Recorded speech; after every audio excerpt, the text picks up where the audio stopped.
with the cold winter nights coming, heating panels up is quite key for various reasons. One, obviously to heat the paint and make the paint softer so that you don't split it. Also, it helps you clean the panel off when you're trying to work on it and you want a nice clean shiny panel like this. I'm just trying to repair this big smash here. When you want a nice clean shiny panel, when you get to 3-4 in the afternoon, it gets very misty and very foggy. So heating it up is a really good way of doing that. The problem is if you haven't got electricity, which I actually have here, I've got a heat gun here, I've actually got a garage, which is quite unusual as well. But a lot of the time I use this, you can see I use it a lot, it's battered.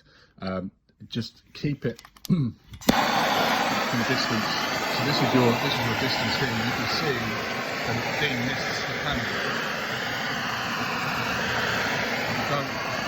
You don't want it, you don't want it that close. You don't want it there. You want it, I'd say, the length of your hand away, unless you've got really big hands. And then just keep it, and then just keep going over it. I'd say you could do that for at least 10 to 15 seconds at a time from that distance. If you go closer, obviously you've got less time, you're going to heat the panel up. You're not going to damage the paint by doing it. Some paints can go over 200 degrees. Whether the car is made in this country or in the Sahara Desert, it's still the same paint. So it's designed to take different heats. The one bit of advice I'd give to you about this, and probably the heat gun as well, is don't overdo it with white paint.